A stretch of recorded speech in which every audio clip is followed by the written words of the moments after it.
அடுத்த மாதம் ஆரம்பம். ஒபாமாவிற்கு சவால் விடக்கூடிய வேட்பாளர் ஒருவரை தேர்வு செய்வதில் குடியரசுக் கட்சி மும்முரம். இனி விரிவான செய்திகள். இலங்கை அரசாங்கத்தை தவிர வேறு எந்தவொரு குழுவிற்கும் ஒருபோதும் உதவப் போவதில்லை எனவும் இலங்கை அரசாங்கத்திற்கு தொடர்ந்தும் ஆதரவு வழங்கப் போவதாகவும் இந்திய வெளிவிவகார அமைச்சர் SM கிருஷ்ணா தெரிவித்துள்ளார்.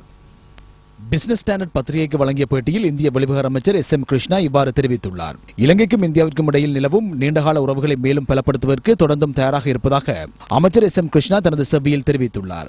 இந்தியாவின் பாதுகாப்பு தொடர்பில் இலங்கை மிகவும் இன்றியமையாத ஒரு நாடாகும். இந்து சமுத்திரம் தொடர்பாக இரு நாடுகளையும் பாதிக்கும் பல்வேறு பிரச்சனைகள் உள்ளன. சிநேகபூர்வமான முறையில் அந்த பிரச்சனைகளை தீர்ப்பதே இந்தியாவின் நோக்கம் எனவும் SM கிருஷ்ணா தெரிவித்துள்ளார். இலங்கையின் அபிவிருத்தி நடவடிக்கைக்கு தொடர்ந்து உதவ இந்தியா தயாராக உள்ளது. இதேபோல இந்திய வெளிவிவகார அமைச்சர் SM கிருஷ்ணா விரைவில் இலங்கைக்கு விஜயம் மேற்கொள்ள உள்ளமை குறிப்பிடத்தக்கது.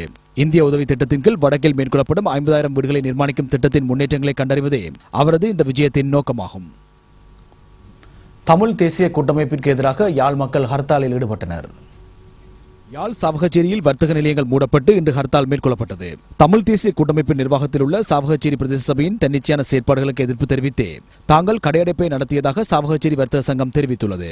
இந்த கடையடைப்பிற்கு தமிழ் தேசிய கூட்டமைப்பினால் பல்வேறு இடைஞ்சல்களும் குறுக்கீடுகளும் ஏற்படுத்தப்பட்டன. நகரபிதா தேவசகாயம் பிள்ளை வர்த்தகர்கள் மீது மேலதிக வரிச்சுமையை சுமத்தியுள்ளதாக குற்றம் சாட்டப்பட்டுள்ளது. வர்த்தக நிலையங்களில் பெயர் பலகைகளை காட்சிப்படுத்துவதற்கும் சட்டங்கள் பிறப்பிக்கப்பட்டுள்ளன. மோட்டார் சைக்கிள்களும் துவிச்சக்கர வண்டிகளும் ஒரே இடத்தில் நிறுத்தப்பட வேண்டும் என்றும் அதற்கு கட்டணம் செலுத்த வேண்டும் என்றும் சாவகச்சேரி மக்கள் தெரிவித்துள்ளனர். இவ்வாறான 9 விடயங்களை அடிப்படையாக கொண்டு ஆர்ப்பாட்டங்கள் இடம்பெற்றன. தமிழ் தேசிய கூட்டமைப்பு பாராளுமன்ற உறுப்பினர் S ஸ்ரீதரன் உட்பட அந்த கூட்டமைப்பின் பிராந்திய தலைவர்கள் சாவகச்சேரி வர்த்தக சங்கத்திடம் விடுத்த சகல கோரிக்கைகளையும் நிறைவேற்றுவதற்கு இணக்கம் தெரிவிக்கப்பட்டமையினால் நாளைய தினம் நகரின் சகல பணிகளும் வழமை போல் இடம்பெறச் செய்வதற்கு நடவடிக்கை எடுக்க சாவகச்சேரி வர்த்தக சங்கம் தீர்மானித்துள்ளது. புனர்வாழ்வு அளிக்கப்பட்ட 10,375 LTT உறுப்பினர்கள் சமூகமயப்படுத்தப்பட்டுள்ளதாக புனர்வாழ்வு ஆணையாளர் நாயகம் மேஜர் ஜெனரல் சந்தன ராஜகுரு தெரிவித்துள்ளார்.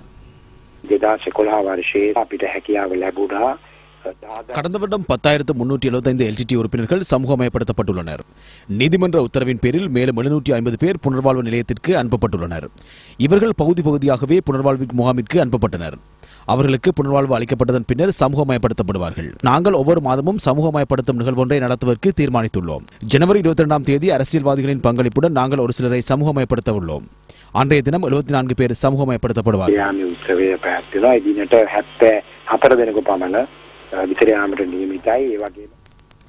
மனிதாபிமான நடவடிக்கைகள் முடிவடைந்ததன் பின்னர் கைது செய்யப்பட்ட 11 LTT உறுப்பினர்களுக்கு புனர்வாழ்வு அளிக்குமாறு நீதிமன்றம் உத்தரவிட்டுள்ளது. பூச முகாமில் தடுத்து வைக்கப்பட்டிருந்த இவர்கள் பயங்கரவாத ஒழிப்பு பணியகத்தினால் கொழும்பு மஜிஸ்ட்ரேட் நீதிமன்றத்தில் ஆஜர் செய்யப்பட்ட போது இந்த உத்தரவு பிறப்பிக்கப்பட்டது. மனிதாபிமான நடவடிக்கைகள் முடிவடைந்ததன் பின்னர் வவுனியா பகுதியில் மறைந்திருந்த போது இவர்கள் கைது செய்யப்பட்டனர். அவர்களுக்கு புனர்வாழ்வு அளிக்குமாறு சட்டமா அதிபர் பரிந்துரைத்துள்ளதாகவும் போலீசார் நீதிமன்றத்திற்கு அறிவித்தனர். விடயங்களை ஆராய்ந்த நீதிமன்றம் சந்தேக நபர்களுக்கு புனர்வாழ்வு அளிக்குமாறு உத்தரவிட்டுள்ளது. LTT முத்திரை ஒன்றை வெளியிட்ட சம்பவம் தொடர்பில் பிரான்ஸ் இலங்கையிடம் மன்னிப்பு கோரியுள்ளது. குறித்த முத்திரையை வெளியிட்ட லா போஸ்டே எனப்படும் நிறுவனம் இது தவறுதலாக இடம்பெற்றதாக பிரான்சில் உள்ள இலங்கை தூதரகத்திடம் தெரிவித்துள்ளது. இம்முத்திரைகளுக்கு பிரான்ஸ் அரசாங்கமே அங்கீகாரம் வழங்க வேண்டும். ஒரு சில LTT ஆதரவு குழுக்கள் பிரபாகரனின் உருவம் பொறித்த முத்திரையொன்றை லா போஸ்டே நிறுவனத்தின் ஊடாக வெளியிட்டுள்ளது. பாரிய பிரச்சாரத்தை மேற்கொண்டு இந்த முத்திரைகளுக்கு அங்கீகாரத்தை பெற்றுக்கொள்ள LTT ஆதரவு குழுக்கள் முயற்சி எடுத்து வருகின்றனர். லா போஸ்டே நிறுவனம் இந்த விடயம் தொடர்பாக பிரான்சில் உள்ள இலங்கை தூதரகத்திடம் மன்னிப்பு கோரியுள்ளதுடன் எதிர்காலத்தில் எவ்வித LTT அடையாளங்களையும் பயன்படுத்தி முத்திரை வெளியிடப் போவதில்லை எனவும் தெரிவித்துள்ளது. ஆர்ப்பாட்டக்காரர்களால் சேதமாக்கப்பட்ட கரணி ஒன்றை பொறுப்பேற்குமாறு தனக்கு எதிராக சூழ்ச்சியை முன்னெடுத்த ஊடக நிறுவனம் ஒன்றுக்கு எதிர்க்கட்சித் தலைவர் ரணில் விக்ரமசிங்கே அழைப்பு விடுத்துள்ளார்.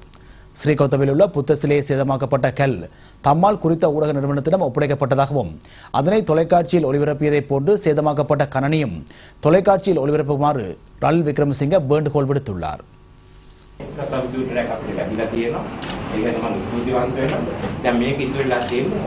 சேதமாக்கப்பட்ட கணனி ஒன்று உள்ளது. தேவையானால் இதனையும் நாங்கள் அந்த ஊடக நிறுவனத்திற்கு ஒப்படைக்க தயாராக உள்ளோம்.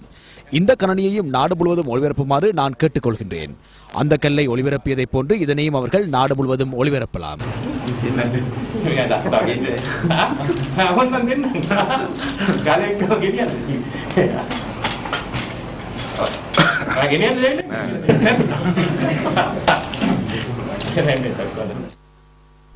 லக்மனித சங்கத்தினால் ஸ்ரீகோத்தா புனர் நிர்மாண நிதியத்திற்கு நிதியுதவி வழங்கும் வைபவத்தில் கருத்து தெரிவித்த போதே எதிர்க்கட்சி தலைவர் இவ்வாறு கூறினார். தமது தாயகமான ஸ்ரீகோத்தவை சேதமாக்கியோருக்கு தனது கண்டனங்களை தெரிவித்துக் கொள்வதாகவும் எதிர்க்கட்சித் தலைவர் ரணில் விக்ரமசிங்கே கூறினார். அத்துடன் ஸ்ரீகோத்தவை கட்டியெழுப்பும் பணிகளுக்கு அங்கத்தினர்கள் உதவ வேண்டும் எனவும் அவர் வேண்டுகோள் விடுத்தார். 14வது குடிசன மதிப்பீடு அடுத்த மாதம் ஆரம்பமாகும். அடுத்த மாதம் 27ஆம் தேதி முதல் மார்ச் மாதம் 19ஆம் தேதி வரை 3 வாரங்களுக்கு இந்த மதிப்பீடுகள் இடம்பெறும் என குடிசன மதிப்பீட்டு புள்ளிவிபர திணைக்கள பணிப்பாளர் நாயகம் சுரஞ்சனா வித்யாரட்ன தெரிவித்தார். ගණන් ගැනීම වට දෙකකින් සිදු කෙරෙන්නේ සංගණනයේ තොරතුරු රැස් කිරීමේ වටය குடிசன மதிப்பீடு 2 சுற்றுகளாக நடைபெறும். தகவல்களை திரட்டும் சுற்று அடுத்த மாதம் 27ஆம் தேதி முதல் மார்ச் மாதம் 19ஆம் தேதி வரை இடம்பெறும். மக்கள் வாழும் இடங்களுக்கு சென்று ஆட்களின் தகவல்களையும் கட்டடங்களின் தகவல்களையும் பெற்றுக்கொள்ள முடியும். இந்த மதிப்பீட்டில் புதிதாக அடையாள அட்டை இலக்கம் உட்படுத்தப்பட்டுள்ளது. 6 மாதங்களுக்கு மேற்பட்ட காலம் வெளிநாடுகளில் தங்கியுள்ளோர் தொடர்பான தகவல்களும் திரட்டப்படுகின்றன. 2012ஆம் ஆண்டு மார்ச் 20ஆம் தேதி சனத்தொகையின் மொத்த அளவு வெளியிடப்படும். இந்த மதிப்பீட்டை வெற்றிகரமாக மேற்கொள்வதற்கு தகவல்களை பெற வரும் அதிகாரிகளுக்கு முழு அளவிலான ஒத்துழைப்பை வழங்குமாறு கேட்டுக்கொள்கின்றோம். 14வது குடிசன மதிப்பீடு தொடர்பாக ஊடகங்களை அறிவுறுத்தும் செய்தியாளர் மாநாடு அரசாங்க தகவல் திணைக்களத்தில் இடம்பெற்றது. மதிப்பீடு 3 கட்டங்களாக நடைபெறும். 1ஆம் 2ஆம் கட்டங்கள் இதுவரை பூர்த்தி செய்யப்பட்டுள்ளன. முதல் கட்டமாக சகல கிராம உத்தியோகத்தர்கள் பிரிவும் வரைபடமாக்கப்படும். 2ஆம் கட்டமாக சகல கட்டடங்களும் பட்டியலிடப்படும். குடிசன மதிப்பீட்டு புள்ளிவிபர திணைக்கள பணிப்பாளர் HR குணசேகர உட்பட பலர் இதில் கலந்து கொண்டனர். கொழும்பு துறைமுகத்தின் வசதிகள் மேம்படுத்தப்படும். ஜெயபகலு இறங்குதுறைக்கு புதிய 10 பிரைமூவர் வாகனங்கள் வழங்கப்பட்டுள்ளன. கொழும்பு துறைமுகத்தின் ஜெயபகலு இறங்குதுறையின் சேவைக்கென 50 பிரைமூவர் வண்டிகள் 10 ஆண்டுகளுக்கு பின்னர் வழங்கப்பட்டுள்ளன. இதற்கென $100 மில்லியன் ஒதுக்கப்பட்டுள்ளது. இதனூடாக கொழும்பு துறைமுகத்தின் பணிகளை மேம்படுத்துவதற்கும் அதிஉயர் பயனை அடைவதற்கும் சந்தர்ப்பம் கிடைத்துள்ளது. இவ்வாறான வசதிகளை கொழும்பு துறைமுகத்திற்கு பெற்றுக் கொடுத்ததனூடாக ஆசியாவின் சிறந்த துறைமுகமாக மாற்றியமைக்கும் இலக்கை வெற்றி கொள்ள முடிந்ததாக பிரதியமைச்சர் ரோஹித் அபே குணவர்தன தெரிவித்தார். எமது இந்த துறைமுகம் உலகின் ஏனைய துறைமுகங்களுடன் போட்டி போடக்கூடிய ஒரு நிலையில் உள்ளது. மாகம்புர மஹிந்த ராஜபக்ச துறைமுகத்தையும் நாம் இந்த கொழும்பு துறைமுகத்திற்கு சமமான நிலைக்கு வெகு விரைவில் கொண்டு வருவோம் என்ற செய்தியையும் உங்களுக்கு வழங்குகின்றோம்.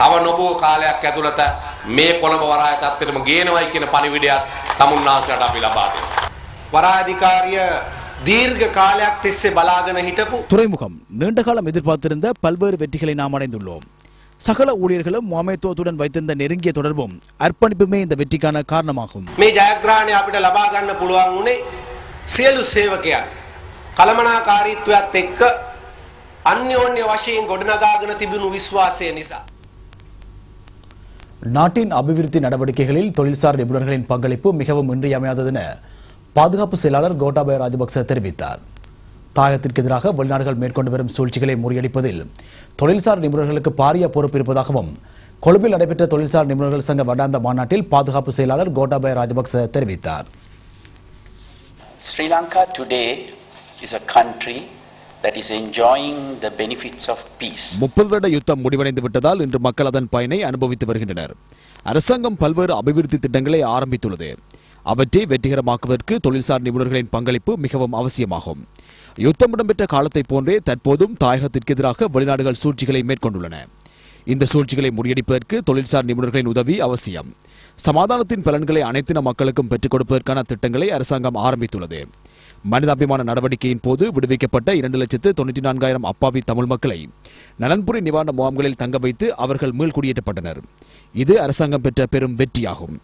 புலம்பெயர்ந்த தமிழர்கள் இலங்கை மீதும் தொடர்ந்தும் அவதானத்தை செலுத்தி வருகின்றனர். நாட்டில் குழப்பங்களை ஏற்படுத்துவதே அவர்களின் நோக்கமாகும். நாடு அடைந்துள்ள அபிவிருத்தி அடங்கலாக மக்கள் பெற்ற அனைத்து வெற்றிகளும் புலம்பெயர்ந்த தமிழர்களுக்கு சிறந்த பாடமாகும். This country must utilize the opportunity afforded by peace to achieve both development and national reconciliation. That is the best way to ensure that the benefits of peace flow to all Sri Lankans. It is also the best possible answer to those who criticize us and the best defense against those who seek to create new problems in our society. இந்நிகழ்வில் பிரதி சபாநாயகர் சந்திம வீரக்கொடி, தொழில்சார் நிபுணர்களின் சங்க தலைவர் உதித்த H. பலிகக்கார உள்ளிட்ட பலரும் கலந்து கொண்டனர். விளம்பரத்தின் பின் செய்திகள் தொடரும்.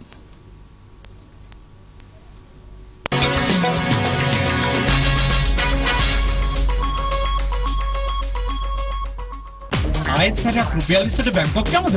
මේ දෙසැම්බර් මාසයේ වාසනා සම්පත මිලදීගෙන සුපුරුදු කෝටි ගණන් තෑගි වලට අමතරව බාකොඩ් අංක ගලපා බැංකුවක් සවාරියක් දිනා ගන්න. මේ බ්‍රහස්පතින්දා සුපිරි ත්‍යාගයේ රුපියල් ලක්ෂ 134යි. වාසනා සම්පත ඔබේ දිවියට ඉසුරුගෙන. ඔබත් හදන රටත් හදන ජාතික ලොතරැයි මණ්ඩල.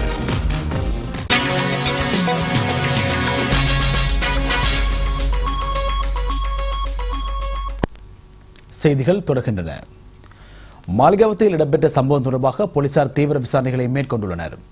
சொத்துக்களுக்கு சேதம் ஏற்படுத்தியோரை இனம் காண்பதற்காக விசாரணைகள் இடம்பெற்று வருவதாக போலீஸ் ஊடக பேச்சாளரும் போலீஸ் அத்தியட்சகருமான அஜித் ரோஹன தெரிவித்தார். நேற்று அதிகாலை மாளிகாவத்தை பகுதியில் துப்பாக்கிச் சூட்டு சம்பவம் ஒன்று இடம்பெற்றது. மோட்டார் சைக்கிளில் வந்தோர் நபர் ஒருவர் மீது துப்பாக்கி பிரயோகம் மேற்கொண்டனர். இதனையடுத்து அதிரடிப்படையினர், போலீசார், ராணுவத்தினர் இப்பகுதியில் பாதுகாப்பு பணியில் ஈடுபடுத்தப்பட்டனர். ஒரு சிலர் கலவரங்களில் ஈடுபட்டதன் காரணமாகவே இவ்வாறு படையினர் பாதுகாப்பு பணியில் ஈடுபடுத்தப்பட்டனர். தற்போது அந்த பகுதியில் பூர்ண அமைதி நிலவுகின்றது. போலீசார் இது தொடர்பான விசாரணைகளை மேற்கொண்டு வருகின்றனர். இந்த துப்பாக்கிச்சூட்டு சம்பவம் துரதிருஷ்டவசமானது. இது ஒரு பதிலடி நடவடிக்கையாகும். குற்றமுனைத்தோருக்கு எதிராக நாங்கள் கடும் நடவடிக்கை எடுப்போம். அதே நேரம் தனிநபர்கள் சட்டத்தை கையில் எடுக்க நாங்கள் இடமளிக்க மாட்டோம். அப்பாவிகளின் சொத்துக்கள், வாகனங்களுக்கு சேதம் ஏற்படுத்தப்பட்டுள்ளது. அவர்களுக்கு எதிராகவும் நாங்கள் கடும் நடவடிக்கைகளை மேற்கொள்வோம். வன்முறைகள் ஏற்பட்டால் மக்கள் அமைதி பேண வேண்டும். அப்போதுதான் உரிய விசாரணைகளை மேற்கொள்ளலாம். ஆனால் வன்முறையில் ஈடுபட்டால் கடும் நடவடிக்கைகளை நாங்கள் மேற்கொள்ள வேண்டி வரும்.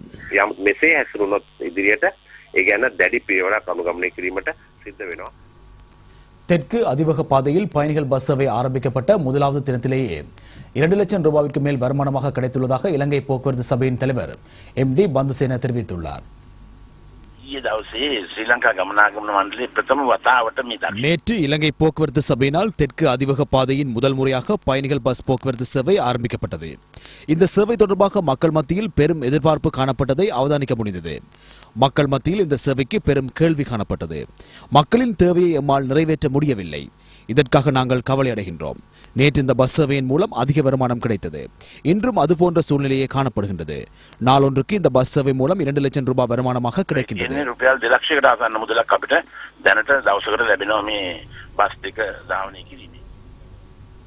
தென் கரையோரம் சுற்றுலா பயணிகளினால் நிரம்பியுள்ளது. கரையோரத்தில் குறிப்பாக தங்காலை பகுதிக்கு சுற்றுலா பயணிகள் வருகை தருவதில்லை என வெளியாகும் வதந்திகளில் எவ்வித உண்மையும் இல்லை என அப்பகுதி ஹோட்டல் உரிமையாளர்கள் தெரிவித்துள்ளனர். தங்காலை பகுதி மட்டுமின்றி முழு நாடும் பாதுகாப்பாக காணப்படுவதாகவும் வருகை தரும் சுற்றுலா பயணிகள் தம்மிடம் தெரிவிப்பதாக ஹோட்டல் உரிமையாளர்கள் தெரிவித்துள்ளனர். எனக்கு இந்த தொழிலை முன்னெடுக்க முடியாத அளவுக்கு சுற்றுலா பயணிகள் நிரம்பியுள்ளனர். சுற்றுலாத்துறையில் இந்த அளவு ஒரு வளர்ச்சியை இதற்கு முன்னர் ஒருபோதும் நான் கண்டது. தற்போது சுற்றுலாத்துறையில் பாரிய முன்னேற்றம் ஏற்பட்டுள்ளது. சுற்றுலா பயணிகளின் வருகை எமக்கு கட்டுப்படுத்த முடியாத அளவுக்கு அதிகரித்துள்ளது. எமக்கு பாதுகாப்பு தொடர்பாக எந்தவிதமான பிரச்சனையும் இல்லை. இலங்கையின் ரம்மியமான இடங்களை நான் பார்க்க சென்றேன். மேலும் சில நாட்கள் இலங்கையில் தங்கியிருக்க நான் எதிர்பார்க்கின்றேன். இதே நேரம் மாத்திரை, மிரிச, வெலிகமா ஆகிய பகுதி கரையோரம் சுற்றுலா பயணிகளினால் நிரம்பியுள்ளன. பயங்கரவாதம் ஒழிக்கப்பட்டதை தொடர்ந்து வெளிநாட்டு சுற்றுலா பயணிகளின் வருகை அதிகரித்துள்ளதை அன்றி எவ்வித குறைவும் இல்லை என பிரதேச ஹோட்டல் உரிமையாளர்கள் தெரிவிக்கின்றனர். சகல அறைகளும் நிரம்பியுள்ளன. சுற்றுலா பயணிகளின் வருகை நாளுக்கு நாள் அதிகரித்த வண்ணம் உள்ளது. இப்பகுதியில் போதிய அளவு பாதுகாப்பு காணப்படுகின்றது. இப்பகுதியில் பாதுகாப்புக்கு எந்தவிதமான பிரச்சனையும் இல்லை. உண்மையில் இலங்கை ஒரு ரம்மியமான நாடு. இலங்கையின் இந்த ரம்மியமான காட்சிகளை கண்டுகளிக்க எமக்கு வர கிடைத்ததை இட்டு நாம் உண்மையிலேயே மகிழ்ச்சி அடைகின்றோம். All the happy people here in the country and the great nature. Yeah, I'm here on holiday. I live in London in England and I'm here for a week. I'm staying in Marissa. I'm really enjoying it. The weather's fantastic. The beach is wonderful. LTT பயங்கரவாதம் காரணமாக இடம்பெயர்ந்த முதியோர்களுக்கு சகல வசதிகளும் கொண்ட 50 அறைகள் அடங்கிய முதியோர் இல்லம் ஒன்று கிளிநொச்சியில் திறந்து வைக்கப்பட்டது. கிளிநொச்சி அறிவியல் நகரில் நிர்மாணிக்கப்பட்டுள்ள இந்த முதியோர் இல்லத்தை அமைச்சர் டி.பி. ஏக்கநாயக்க திறந்து வைத்தார். பயங்கரவாதம் காரணமாக இந்த முதியோர் பிள்ளைகளையும் உறவினர்களையும் தமது சொத்துக்களையும் இழந்துவிட்டனர். இக்கட்டிடத்தை நிர்மாணிப்பதற்கென 300 லட்சம் ரூபாய் செலவிடப்பட்டுள்ளது. சுவிட்சர்லாந்தில் வசித்து வரும் சுப்பிரமணியம் கதிர்காமநாதனின் நிதி உதவியுடன் சகல வசதிகளும் கொண்டதாக இந்த முதியோர் இல்லம் நிர்மாணிக்கப்பட்டுள்ளது. இதற்கான காணியை அரசாங்கம் பெற்றுக் கொடுத்துள்ளது. இதன் 2ஆம் கட்டமாக மேலும் 50 அறைகள் கொண்ட கட்டிடம் நிர்மாணிக்கப்படும். அப்பகுதியில் உள்ள தமிழ் மற்றும் சிங்கள மக்கள் இது தொடர்பான வைபவத்தில் கலந்து கொண்டனர். நாட்டின் பல பாகங்களிலும் இடம்பெற்ற நிகழ்வுகளின் தொகுப்பு அடுத்து.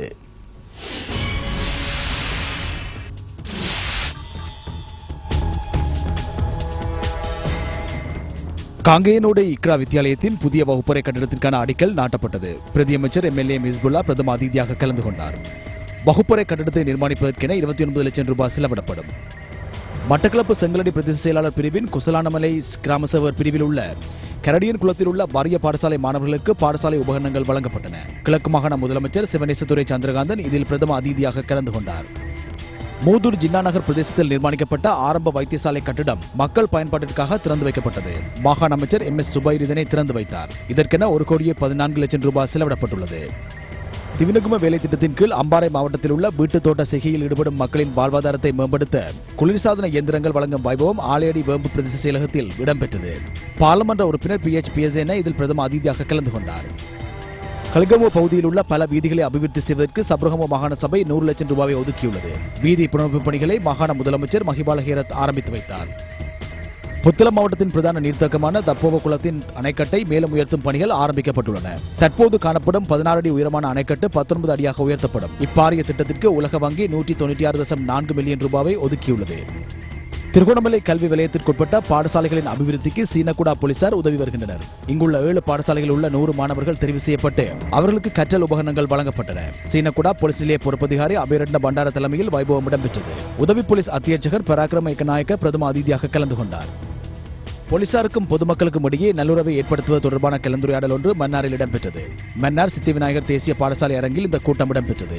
சிவில் சமூகத்தின் பாதுகாப்பை உறுதிப்படுத்தும் நோக்கில் இடம்பெற்ற இந்த கூட்டத்தில் உயர் போலீஸ் அதிகாரிகள் பலரும் கலந்து கொண்டனர்.